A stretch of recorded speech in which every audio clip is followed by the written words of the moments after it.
അള്ളാഹുവിന് ശിർക്ക് വെക്കാതെ ആരാധിക്കുന്നതോടൊപ്പം മുഖ്യമായി എണ്ണിപ്പറഞ്ഞ മാതാപിതാക്കൾക്കുള്ള സേവനം, അതൊരു പ്രധാനപ്പെട്ട ബന്ധമാണ്. മാതാപിതാക്കളോടുള്ള ബന്ധം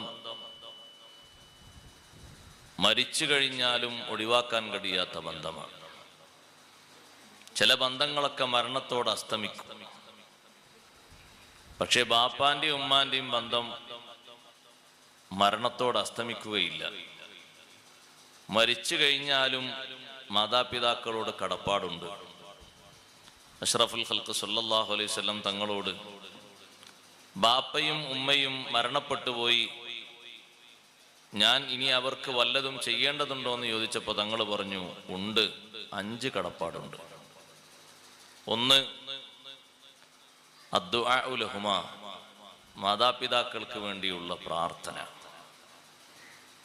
അത് നിന്റെ ജീവിതാന്ത്യം വരെ നിലനിൽക്കേണ്ട ഒരു ഹഖാണ്. പ്രാർത്ഥിക്കേണ്ട വചനം എങ്ങനെയാണെന്ന് അള്ളാഹു പഠിപ്പിച്ചു. റബ്ബിർഹംഹുമാ കമാ റബ്ബയാനി സഗീറ. അതിനോളം ശ്രേഷ്ഠതയുള്ളൊരു പ്രാർത്ഥന ലോകത്ത് വേറെയില്ല. അതിലെല്ലാം അടങ്ങിയിട്ടുണ്ട്, ഉൾപ്പെട്ടിട്ടുണ്ട്. അല്ലാഹു തആല ആ ബാപ്പക്കും ഉമ്മക്കും കൊടുക്കേണ്ടതിൻ്റെ കാരണങ്ങളും അതിൻ്റെ ശൈലിയും രൂപവും ഭാവവും ഒക്കെ അടങ്ങിയിട്ടുണ്ട് ആ പ്രാർത്ഥനയിൽ. റബ്ബിർഹംഹുമാ കമാ റബ്ബയാനി സഗീറ. ഒരാളെ ജീവിതത്തിൽ ഏറ്റവും സ്നേഹവും അലിവും സമ്പർക്കവും രൂപപ്പെടുത്തുന്ന കാലത്തെ ചൂണ്ടിക്കാട്ടിയാണ് ബാപ്പക്കും ഉമ്മക്കും റഹ്മത്തിന് വേണ്ടി പ്രാർത്ഥിക്കുന്നത്. പ്രായാധിക്യമല്ല പറയുന്നത്, കമാ റബ്ബയാനി സഗീറ. ശൈശവകാലത്ത് എനിക്കവർ നൽകിയ സംരക്ഷണം അതുല്യമാണ്. ബാപ്പയും ഉമ്മയും നമുക്ക് കുട്ടിക്കാലത്ത് നൽകിയ സേവനത്തിന് ഒന്നും പകരം കൊടുക്കാൻ കഴിയില്ല. എന്ത് പകരം കൊടുക്കാനാണ്? ഒന്നും പകരം കൊടുക്കാൻ കഴിയില്ല. അതിൽ ഉമ്മയുടെ സേവനം മാത്രം ഖുർആൻ എണ്ണിപ്പറഞ്ഞല്ലോ, 30 മാസം. 1, 2 അല്ല, 30 മാസം. അങ്ങനെ തന്നെ അല്ലാഹു തആല പറഞ്ഞു, 30 ശഹ്റൻ, 30 മാസം കഷ്ടപ്പാട് സഹിക്കുന്നു നിന്റെ ഉമ്മ. ഹമലത്തുഹു ഉമ്മുഹു കുർഹൻ വവളഅതുഹു കുർഹൻ വഹംലുഹു വഫിസാലുഹു 30 ശഹ്റ. ഗർഭധാരണവും ശൈശവ ശിക്ഷണവും 30 മാസമാണ് മൊത്തം. ഈ 30 മാസത്തിന് പകരം കൊടുക്കാൻ, അതിൻ്റെ ഒരു സെക്കൻഡിന് പകരം കൊടുക്കാൻ ഒരായുഷ്കാലം മുഴുവനുമുള്ള സേവനം മതിയാകില്ല. ഇബ്നു ഉമർ റളിയല്ലാഹു അൻഹുമ പറഞ്ഞു, ജീവിതം മൊത്തം ഒരാൾ ബാപ്പക്കും ഉമ്മക്കും സമർപ്പിച്ചാലും നൊമ്പര വേദനയുടെ ഒരു സെക്കൻഡിന് സമാനമാകൂല. നമ്മുടെ ജീവിതം മൊത്തം, സമ്പത്ത്, ആരോഗ്യം, സമയം മൊത്തം ചെലവഴിച്ചു എന്ന് കൂട്ടിക്കോളൂ. ഒരു സമർപ്പണം എന്ന രീതിയിൽ അവര് സഹിച്ച നൊമ്പര വേദനയുടെ ഒരു സെക്കൻഡിനോട് അത് സമാനമാകൂല. അപ്പൊ എത്ര അമൂല്യമാണ് ആ ശൈശവഘട്ടത്തിലെ ശിക്ഷണം.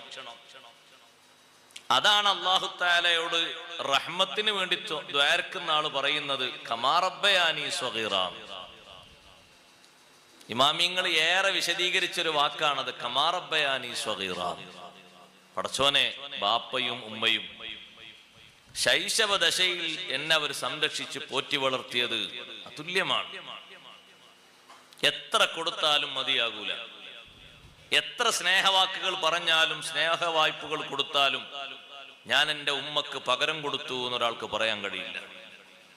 ഇബ്നു ഉമർ റളിയല്ലാഹു അൻഹുമയോട് ഒരു താബിഈയായ മഹാൻ വന്ന് ചോദിച്ചു, എൻ്റെ ഉമ്മക്ക് കാലും കയ്യും തളർന്ന് കിടപ്പിലായപ്പോ ആ ഉമ്മാനെ തോളിലേറ്റിയിട്ട് ഞാൻ ഹജ്ജിന് പോയി. തോളിലേറ്റിയിട്ട് ഞാൻ വാഹനം എന്നർത്ഥം, ഹജ്ജിന് പോയി. ഞാൻ ഉമ്മാന്റെ എല്ലാ കർമ്മങ്ങളും ഞാൻ വാഹനമായി, ഉമ്മാക്കൊരു വാഹനമായി നിന്നുകൊടുത്ത് ഞാനത് സമർപ്പിച്ചു, ചെയ്തു. തവാഫ്, വിവിധ സ്ഥലങ്ങളിലുള്ള മബീത്ത്, രാപ്പാർക്കൽ, വിവിധ കുന്നും മലകളുമൊക്കെ താണ്ടിക്കേറിയത് എല്ലാം നിർവഹിച്ചത് എൻ്റെ ഉമ്മാക്ക് ഞാൻ വാഹനമായിട്ടാണ്. ഉമ്മയോടുള്ള കടപ്പാടുകൾ ഈ ഒരു ഭാരിച്ച സേവനം നിർവഹിച്ച ഞാൻ പൂർത്തീകരിച്ചോ എന്ന് ചോദിക്കുമ്പോൾ ഇബ്നു ഉമർ റളിയല്ലാഹു അൻഹുയുടെ മറുപടി ഇല്ല. നിങ്ങളാ ചെയ്ത ആ സേവനം മുഴുവനും അതുല്യമായ സേവനമാണ്. പലർക്കും അസാധ്യമാണത്. ഇത്രയും ദിവസം വാഹനമായി നിന്നു കൊടുക്കണ്ടേ ശരീരം? രാവും പകലും നിങ്ങൾ നിങ്ങളുടെ ഉമ്മക്ക് വാഹനമാണ്. പക്ഷേ അവരനുഭവിച്ച നൊമ്പര വേദനയുടെ ഒന്നിനോട് ആ മണിക്കൂറുകൾ മൊത്തം സമമാവുകയില്ല. ഒന്നിനോട് സമാനമാകണ്ടേ നിങ്ങൾ ഈ ദിവസം മുഴുവനും വാഹനമായി നിന്നത്? ആകൂല. നമ്മൾ എത്ര കൊടുത്താൽ ആ ബാപ്പക്ക് ഉമ്മക്ക് നമ്മുടെ സേവനം റെഡിയായി എന്ന് പറയാ കഴിയൂല. അതിന് ജീവിതകാലം മുഴുക്കയും നമ്മുടെ പെരടിയിൽ ബാധ്യതയായി നിൽക്കുന്ന ഒരു ഹക്ക് മാതാപിതാക്കളോടുള്ള ഇഹ്സാനാണ്. അതേറ്റവും നല്ല അർത്ഥത്തിൽ നിർവഹിക്കാൻ കഴിയുന്ന ആളുകൾ ബന്ധങ്ങളിലെ ഏറ്റവും മികച്ച ബന്ധങ്ങൾ പുലർത്തുന്ന മഹാഭാഗ്യവാന്മാരാണ്. അവർക്ക് അല്ലാഹു നൽകുന്ന ഭാഗ്യം ആഖിറത്തിലെ ദറജയല്ല, ദുനിയാവിലെ സ്ഥാനവുമാണ്. ദുനിയാവിലെ വികസനം ഉദ്ദേശിക്കുന്ന ആള് അയാളെ സ്റ്റാർട്ടിംഗ് പോയിന്റ് ബന്ധം ബാപ്പയോട് ഉമ്മയോട് കാര്യക്ഷമമാക്കിയാകണം. ഉപ്പയോടും ഉമ്മയോടും കാര്യക്ഷമമായ ബന്ധമില്ലെങ്കിൽ ബാക്കിയുള്ള ബന്ധങ്ങൾക്കൊക്കെ പരിധിയും പരിമിതിയുണ്ട്. കിട്ടുന്നിടത്തും അളവ് കുറയും. ഉപ്പയോടും ഉമ്മയോടും സ്നേഹബന്ധം ശരിയായ രൂപത്തിലാണോ, ബഹുമാന ബന്ധം ശരിയായ രൂപത്തിലാണോ എന്നാ അല്ലാഹു തആല തരാൻ കണക്കാക്കുന്നതിന്റെ അളവ് അത് നിശ്ചയിക്കാനോ തടയാനോ ഒരാൾക്കും കഴിയില്ല. അത്രയും തരും. എത്ര നിങ്ങൾക്ക് ആയുസ് വേണ്ടത്? പ്രധാനപ്പെട്ട ഹോസ്പിറ്റൽ അതാണ്. ബാപ്പയെ ഉമ്മയെ പരിചരിക്കുക, സ്നേഹിക്കുക, സഹായിക്കുക, സഹകരിക്കുക, അവർക്ക് സർവന്റായി നിന്നു കൊടുക്കുക. അതിന് കഴിയണം. അതിനാ ജീവിതത്തിൽ കഴിയേണ്ടത്. അവിടെ എല്ലാവരും സമാണ്. ആ വിഷയത്തിൽ എല്ലാവരും തുല്യരാണ്. സേവനം ചെയ്തു കൊടുത്തിട്ട് ദുനിയാവിൽ കിട്ടുന്ന ഏറ്റവും മഹത്വമുള്ള സംഭാവനകൾ വാങ്ങിയവരാണ് മഹാരഥന്മാരായ നമ്മുടെ ഇമാമുകൾ മുഴുവനും.